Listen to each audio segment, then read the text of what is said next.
ಧನಸ್ಸು ರಾಶಿ, ನಿಮ್ಮ ಅಲ್ಪವಾದಂತಹ ತಿಳುವಳಿಕೆಯಿಂದ ಸಮಸ್ಯೆಯನ್ನು ಮಾಡಿಕೊಳ್ತೀರಿ. ನಾನು ತಿಳಿದಿರೋದೇ ಎಲ್ಲ ಸರಿ ಅನ್ನುವಂತಹ ವಾದ, ಆ ರೀತಿಯ ಒಂದು ಮೊಂಡು ಸ್ವಭಾವ ನಿಮಗೆ ತೊಂದರೆಯನ್ನು ಮಾಡುತ್ತೆ. ವಿದ್ಯಾರ್ಥಿಗಳು ಸಾಧನೆ ಮಾಡ್ತಕ್ಕಂತಹ ಛಲವನ್ನು ಬೆಳೆಸ್ಕೊಳ್ಬೇಕು. ಅದಿಲ್ಲ, ಆತ್ಮಸ್ಥೈರ್ಯ ಇಲ್ಲ, ಅಥವಾ ಆ ಒಂದು ಹಠದ ಸ್ವಭಾವ ಇಲ್ಲ, ಒಂದು ಸವಾಲನ್ನು ಎದುರಿಸ್ತಕ್ಕಂತಹ ಮನೋಭೂಮಿಕೆ ಇಲ್ಲ ಅಂತಾದರೆ ಕಷ್ಟವಾದೀತು. ಜವಾಬ್ದಾರಿಯಿಂದ ವರ್ತಿಸಬೇಕಾದಂತಹ ದಿವಸ. ಬೇಜವಾಬ್ದಾರಿತನವೋ, ಆಲಸ್ಯವೋ, ಕರ್ತವ್ಯ ಲೋಪವೋ ನಿಮ್ಮನ್ನು ಹಿಂದಕ್ಕೆ ಹಾಕಿಬಿಡುತ್ತೆ. ಬಂಧುಗಳ ಭೇಟಿಯಿಂದ ಮನೋವಿಕಾರವಾಗುತ್ತೆ. ಯಾರೋ ಮನೆಗೆ ಬರ್ತಾರೆ, ಅಣ್ಣ ತಮ್ಮನೋ, ಅಕ್ಕ ತಂಗಿಯರೋ, ಇಲ್ಲ ನೀವು ಅವ್ರನ್ನ ಭೇಟಿ ಮಾಡ್ತೀರಿ. ಆ ಭೇಟಿಯಾದ ನಂತರದಲ್ಲಿ ನಡೀತಕ್ಕಂತಹ ಮಾತುಕತೆ ಇದೆಯಲ್ಲ, ಅದರಿಂದ ನಿಮ್ಮ ಮನೋವಿಕಾರವಾಗುತ್ತೆ. ಇದು ಯಾವಾಗಲೂ ಕೂಡ ಒಳ್ಳೆಯದಲ್ಲ. ನಿಜವಾಗಿ ಯಾರನ್ನ ಗೌರವಿಸಬೇಕು, ಯಾರ ಬಗ್ಗೆ ಅಭಿಮಾನ ಪ್ರೀತಿಗಳನ್ನು ಇಟ್ಕೊಳ್ಬೇಕು, ಅದು ಅಲ್ಲಿ ತಪ್ಪು ಹೋಗುತ್ತೆ. ಆಗ ಎರಡೂ ಕಡೆಯಲ್ಲೂ ನಿಷ್ಠುರವಾಗ್ತೀರಿ. ಇದು ನೀವೇ ಮಾಡ್ಕೊಳ್ತಕ್ಕಂಥದ್ದು. ಅತಿಯಾದಂತಹ ಯೋಚನೆ ನಿಮಗೆ ತೊಂದರೆಗೆ ಕಾರಣವಾಗುತ್ತೆ. ಆರೋಗ್ಯವೂ ಕೂಡ ಕೈ ಕೊಡ್ತಕ್ಕಂತಹ ಸಾಧ್ಯತೆ ಹೆಚ್ಚಾಗಿರುತ್ತೆ. ಎಲ್ಲ ನೀವೇ ಮಾಡ್ಕೊಳ್ತಕ್ಕಂತಹ ಸಮಸ್ಯೆಯಿಂದ ಹೀಗಾಗುತ್ತೆ ಎನ್ನುವಂಥದ್ದು ಇಲ್ಲಿ ಗಮನಿಸಬೇಕಾದಂತಹ ಅಂಶ. ಅಯ್ಯಪ್ಪ ಸ್ವಾಮಿಯನ್ನು ವಿಶೇಷವಾಗಿ ಪ್ರಾರ್ಥನೆ ಮಾಡಿ. ಶುಭವಾಗಿ. ಮಕರ ರಾಶಿ, ಅನುಪಯುಕ್ತವಾದಂತಹ ಕೆಲವು ಕೆಲಸಗಳಲ್ಲಿ ನಿಮಗೆ ಸಮಯ ವ್ಯರ್ಥವಾಗಿ ಹೋಗ್ಬಿಡುತ್ತೆ. ಯಾವ ಕೆಲಸದಿಂದ ಏನು ಪ್ರಯೋಜನ ಇಲ್ಲ ಅಂತ ಎಲ್ಲರೂ ಹೇಳ್ತಾರೋ, ನಿಮಗೂ ಅನುಭವಕ್ಕೆ ಬಂದಿರುತ್ತೋ, ಆದರೂ ಕೂಡ ಅದೇ ಕೆಲಸದಲ್ಲಿ ಕಾಲವನ್ನು ಕಳೀತಕ್ಕಂಥದ್ದು. ಆರೋಗ್ಯದಲ್ಲಿ ಏರುಪೇರಾಗತ್ತೆ. ಸಾಧಕರ ಭೇಟಿಯಿಂದ ಮಾರ್ಗದರ್ಶನ ಏನೋ ಸಿಕ್ಕತ್ತೆ, ಆದರೆ ಅದನ್ನು ಅಳವಡಿಸ್ಕೊಳ್ತಕ್ಕಂತಹ ಮನಸ್ಥಿತಿ ನಿಮ್ಮದಾಗಿರೋದಿಲ್ಲ. ಏನೋ ಸಿಕ್ಕಿದ್ರು, ಏನೋ ಹೇಳಿದ್ರು ಅನ್ನುವಂತಹ ಧೋರಣೆಯಲ್ಲಿ ನೀವಿರ್ತೀರಿ ಅಂತಕ್ಕಂಥದ್ದು. ನಿಮ್ಮ ಮಾತಿಗೆ ಪ್ರಾಮುಖ್ಯತೆ ಅಂತಕ್ಕಂಥದ್ದು ಇರುವುದೇ ಇಲ್ಲ. ಗೌರವವೇ ಸಿಕ್ಕದೇ ಇರತಕ್ಕಂಥದ್ದು. ವ್ಯವಹಾರದಲ್ಲಿ ನಷ್ಟವನ್ನು ಅನುಭವಿಸ್ತೀರಿ. ಮಕ್ಕಳಿಂದ ದೊಡ್ಡದಾದಂತಹ ಯೋಚನೆ ಪ್ರಾರಂಭವಾಗುತ್ತೆ. ಏನು ಮಾಡ್ತೀರಿ?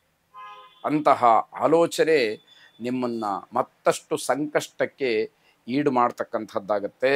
ಶರಭೇಶ್ವರನನ್ನು ಪ್ರಾರ್ಥನೆ ಮಾಡಿ. ಶುಭವಾಗಿ.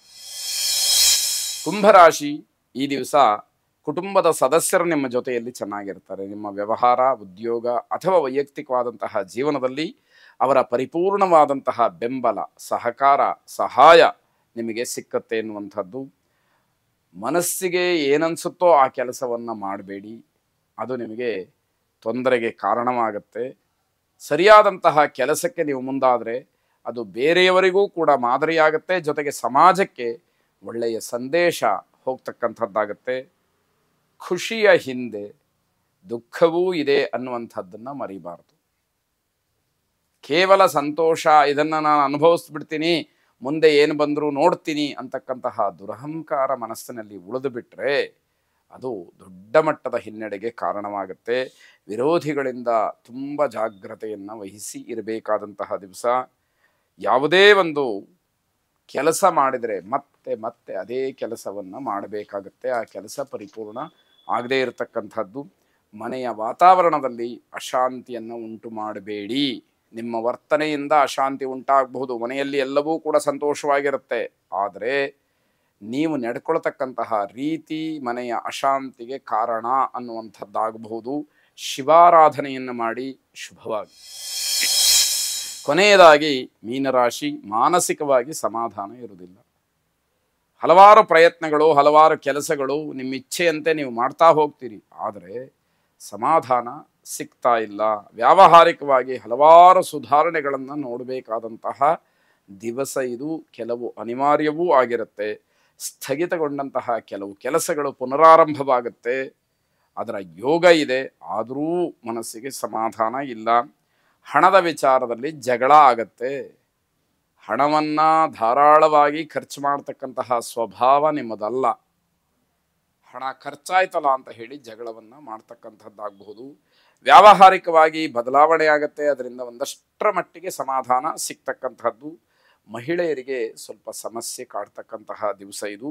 ಅದನ್ನು ಗಮನಿಸಿ ಬಗೆಹರಿಸ್ಕೊಳ್ತಕ್ಕಂತಹ ಪ್ರಯತ್ನವನ್ನು ಮಾಡಿ ಮುಂದಿನ ದಿನಮಾನಕ್ಕೆ ಅದನ್ನು ಮುಂದೂಡಿಕೊಂಡು ಹೋಗುವ ಹಾಗೆ ಮಾಡಿಕೊಳ್ಬೇಡಿ.